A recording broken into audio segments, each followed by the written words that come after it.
दोस्तों इस वीडियो में डिस्कस करेंगे फाइनेंशियल ईयर 25-26 यानी कि 1 अप्रैल 25 से 31 मार्च 2026 के बीच में अगर सीनियर सिटीजन को पेंशन मिलती है तो कितनी इनकम पे उनको टैक्स देने की ज़रूरत नहीं पड़ेगी। तो आप इस वीडियो को अंत तक ज़रूर देखें ताकि आप सभी प्रोविज़न को समझ पाएँ।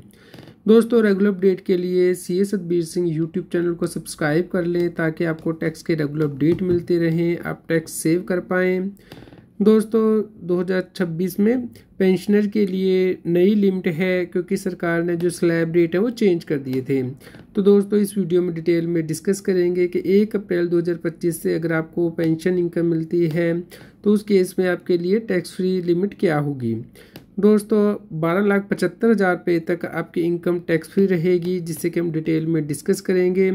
तो दोस्तों सिंप्लीफाइड कॉम्प्लायंस होगी जो कि आपको बचाएगी कि आपको इनकम टैक्स रिटर्न कैसे फाइल करनी है, बहुत आसान होगी। दोस्तों अब ITR फाइल करनी, इसके लिए इनकम टैक्स डिपार्टमेंट अपने फॉर्म में भी चेंज कर रहा है। तो दोस्तों नई रजीम की पावर को भी इस वीडियो में डिटेल में समझेंगे।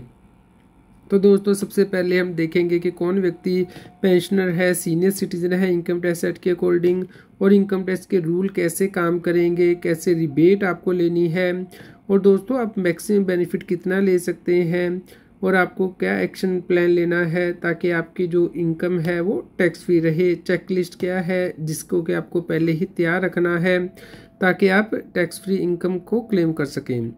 दोस्तों सबसे पहले तो आपको ये समझना है कि पेंशनर कौन होते हैं। तो दोस्तों नॉर्मली व्यक्ति रिटायर हो जाता है गवर्नमेंट या प्राइवेट जॉब से और उसे रेगुलर पेंशन मिलने लग जाती है। दोस्तों पेंशनर किसी भी एज में हो सकती है, ऐसा ज़रूरी नहीं है कि आप सीनियर सिटीजन हो तो ही आपकी पेंशन स्टार्ट होगी इनकम टैक्स एक्ट के अकॉर्डिंग। तो अर्ली रिटायरमेंट में भी आपको पेंशन मिल सकती है, लेकिन इनकम टैक्स एक्ट में सीनियर सिटीजन का मतलब है जिसकी उम्र 60 साल से लेकर 80 साल हो, और सुपर सीनियर सिटीजन का मतलब है जिसकी उम्र 80 साल है उससे ज़्यादा हो at any time during financial year 2025-26 में। दोस्तों अगर आप कभी भी सीनियर सिटीजन हो गए, भले ही आप 31 मार्च को सीनियर सिटीजन बने हैं, आपकी उम्र 60 साल से ज़्यादा है, तो दोस्तों आपको सीनियर सिटीजन का बेनिफिट मिलता है। लेकिन दोस्तों अब क्योंकि आप नई टैक्स रजीम चूज़ कर रहे हैं तो इसमें भले ही आप सीनियर सिटीजन है या नॉन सीनियर सिटीजन है उससे कोई फ़र्क नहीं पड़ेगा, क्योंकि सबके लिए जो स्लैब रेट है वो सेम है, तो सभी लोगों को इसका बेनिफिट मिलता है। अगर आप ओल्ड रजीम चूज़ करेंगे तो आपको सीनियर सिटीजन का बेनिफिट मिलेगा दोस्तों, अदरवाइज सभी के लिए स्लैब रेट सेम है। तो दोस्तों जो पेंशन इनकम आपको मिलेगी वो सिर्फ ना पेंशन होती है जो कि सैलरी हेड के अंतर्गत आती है, बल्कि आपको अदर इनकम भी मिल सकती है, जैसे कि बिजनेस इनकम होगी, आपने शेयर्स में म्यूचुअल फंड में इन्वेस्टमेंट की है तो वहाँ से डिविडेंड आता है, या फिर आपको फैमिली पेंशन मिलती है फैमिली मेम्बर की डेथ के बाद। तो दोस्तों इसके अलावा आपको इंटरेस्ट इनकम मिल सकती है, रेंटल इनकम हाउस प्रॉपर्टी से। तो दोस्तों सभी प्रकार की इनकम को आपको ऐड करके देखना होता है ताकि आप अपनी फाइनल टैक्स लायबिलिटी को देख सकें। तो दोस्तों यहाँ पे आपको ध्यान रखना है कि जब आप रिटर्न फाइल करते हैं तो सही रिटर्न फॉर्म चूज़ करना होता है ताकि आप रिटर्न इनवैलिड ना हो, डिफेक्टिव ना हो।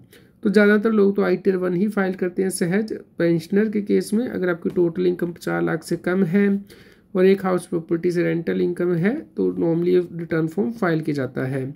लेकिन दोस्तों अगर आपकी कोई बिजनेस इनकम नहीं लेकिन अदर इनकम भी है, जैसे कि एक से ज़्यादा हाउस प्रॉपर्टी से इनकम है या कोई और इनकम है, तो उस केस में आप ITR 2 फाइल करते हैं। अगर आपकी बिजनेस एंड प्रोफेशन से इनकम है तो आप ITR 3 फाइल करते हैं या ITR 4, डिपेंडिंग के आप कौन सी स्कीम ले रहे हैं, प्रिजम्पटिव स्कीम या profit and loss account maintain कर रहे हैं।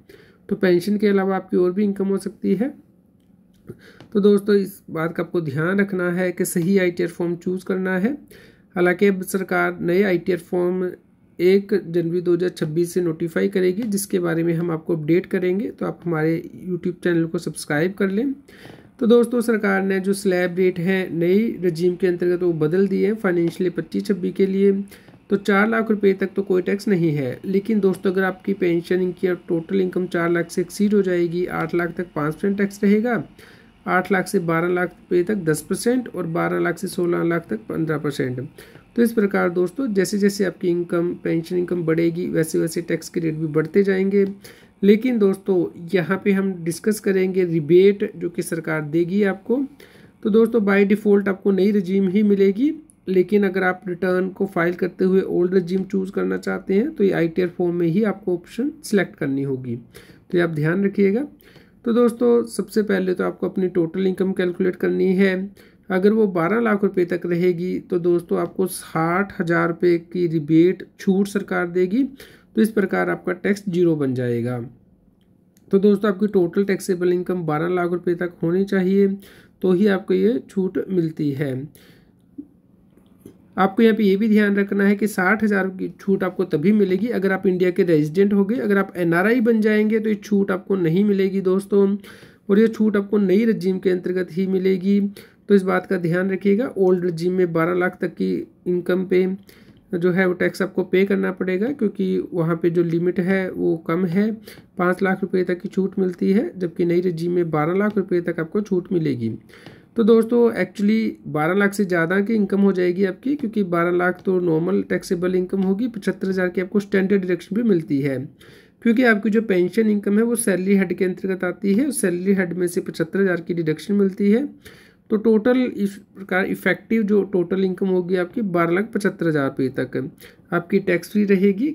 और अगर आप इसे 12 से डिवाइड करेंगे दोस्तों तो हर महीने 1,06,250 रुपये की अगर आपको पेंशन या अदर इनकम मिलती है तो वो टैक्स फ्री रहेगी। लेकिन दोस्तों जो स्पेशल रेट की इनकम होगी, जैसे कि आपको कोई कैपिटल गेन हो रहा है लॉन्ग टर्म या शॉर्ट टर्म, तो उस पर आपको टैक्स पे करना पड़ेगा, क्योंकि सरकार ने रिबेट नॉर्मल इनकम से ही दी है, स्पेशल रेट की इनकम से नहीं दी है।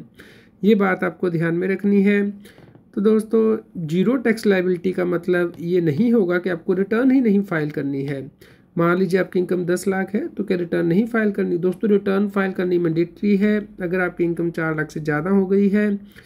इसके अलावा कुछ और कंडीशन भी है, जैसे कि अगर व्यक्ति डिपॉजिट करता है सेविंग बैंक अकाउंट में 50 लाख से ज़्यादा तो भी उसे रिटर्न फाइल करनी होगी, या उसका TDS से 25,000 से ज़्यादा कट गया है, या सीनियर सिटीजन है 50,000 से ज़्यादा कटा है तो रिटर्न फाइल करनी ज़रूरी है। अगर वो फ़ॉरेन ट्रैवल के लिए एक्सपेंडिचर करता है 2 लाख से ज़्यादा तो भी रिटर्न फाइल करनी है। अगर बिजली का बिल की पेमेंट करता है 1 लाख से ज़्यादा तो भी रिटर्न फाइल करनी मैंडेटरी है। तो दोस्तों रिटर्न फाइल ना करने की भूल मत कीजिएगा, क्योंकि पेनल्टी लगेगी, आपको लेट फीस भी लगेगी, इसलिए रिटर्न आपको ज़रूर फाइल करनी है, भले ही आप कोई टैक्स नहीं पे करेंगे। तो दोस्तों यहाँ पे एक स्पेशल स्कीम भी है, जिन व्यक्तियों की उम्र 75 साल उससे ज़्यादा है तो वो अपने बैंक में ही डिक्लेयर कर सकते हैं अपनी पेंशन और इंटरेस्ट इनकम। तो इस केस में उनका जिस बैंक में अकाउंट है उसी में उनकी इंटरेस्ट मिलना चाहिए, उसमें पेंशन आ रही है, कोई और अकाउंट नहीं है उनके पास इनकम के लिए, तो बैंक में फॉर्म फिल करके दे दीजिए कि आपका TDS वो काट लें, और उस केस में आपको रिटर्न फाइल करने की आवश्यकता नहीं पड़ेगी। अदरवाइज़ दोस्तों आपको रिटर्न फाइल करनी जरूरी होगी अगर 4 लाख से ज़्यादा की इनकम है। तो दोस्तों यहाँ पे आपको ध्यान रखना है कि आपको कौन सी रजीम चूज़ करनी है। ज़्यादातर तो नई रजीम में ही बेनिफिट है दोस्तों रिटर्न फाइल करने का, क्योंकि 12,75,000 टैक्स फ्री इनकम आपकी हो जाएगी। लेकिन दोस्तों अगर आपकी कोई और डिडक्शन भी है, जैसे कि होम लोन का इंटरेस्ट है, आपका मेडिकल इंश्योरेंस प्रीमियम भी है, अदर इन्वेस्टमेंट है, तो आप कैलकुलेट करके देख लीजिएगा कि किस स्कीम में आपको ज़्यादा बेनिफिट मिलता है। आप दोनों में से कोई भी स्कीम चूज़ कर सकते हैं जिसमें आपको ज़्यादा बेनिफिट मिलता है अगर आपकी बिजनेस इनकम नहीं है। अगर आपकी बिजनेस इनकम होगी और आपने पिछले साल फॉर्म फाइल कर दिया कि आप ओल्ड रजीम चूज़ कर रहे हैं, तो आपको ओल्ड रजीम के अकॉर्डिंग ही रिटर्न फाइल करनी है, तो आप एक ही बार ऑप्ट आउट कर सकते हैं ओल्ड रजीम से। अगर बिजनेस इनकम नहीं है तो आप हर साल न्यू रजीम या ओल्ड रजीम में स्विच कर सकते हैं। तो दोस्तों यहाँ पे आपको चेकलिस्ट बनानी होगी। सबसे पहले तो आप अपने डॉक्यूमेंट इकट्ठे कर लीजिएगा, जो भी आपका TDS कटा है इसके लिए आपको TDS सर्टिफिकेट मिलते हैं।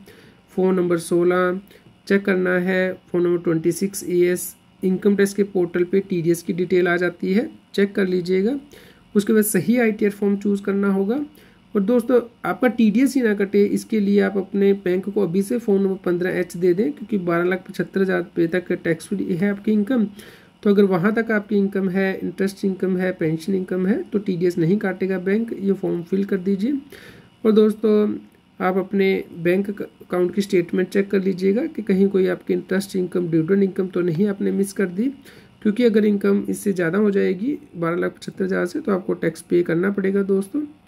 यहाँ पे आपको एग्जम्प्ट इनकम भी रिपोर्ट करनी है, जैसे कि आपका पीपीएफ है, ग्रेजुटी आपको मिली है, तो इसके लिए स्पेशल आईटीआर फॉर्म में स्पेशल कॉलम होता है, वहाँ पे फिल करनी है शेड्यूल के अंतर्गत।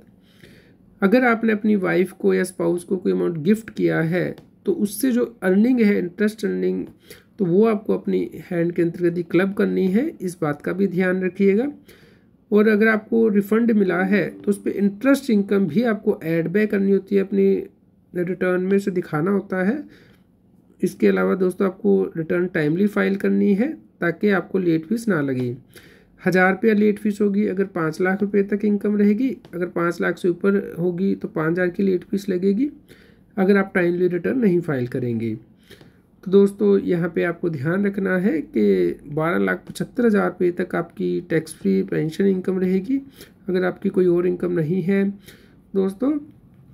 तो यहाँ पे आपको ध्यान रखना है कि नई रजीम के अंतर्गत ही रिटर्न फाइल करें क्योंकि वो बेनिफिशियल है। यहाँ पे आपको 60,000 रुपये की रिबेट भी मिल रही है और दोस्तों कॉम्प्लायंस करनी भी आसान है। तो ज़्यादातर सीनियर सिटीजन जो है वो नई रजीम ही चूज़ करते हैं। तो जो व्यक्ति रिटायर होता है उसकी हार्ड अर्न मनी होती है, तो नए रूल से उसको फ़ायदा मिल रहा है, तो आप अपनी फाइनेंशियल फ्रीडम इंजॉय कीजिए और इनकम टैक्स के रूल का भी ध्यान रखें ताकि आपको कोई प्रॉब्लम ना आए। और रेगुलर अपडेट हम आपको देते रहेंगे। इसके लिए आप हमारे Telegram channel CA Satbir Singh टैक्सिल को सब्सक्राइब कर लें टेलीग्राम ऐप पे सर्च करके, और व्हाट्सएप चैनल को CA सतबीर सिंह टैक्सिल के नाम से QR कोड स्क्रीन पे दिया गया है, पर लाइक करें और शेयर करें ताकि सभी लोगों तक ये जानकारी पहुंच पाए और वो टैक्स की कॉम्प्लायंस कर पाएँ।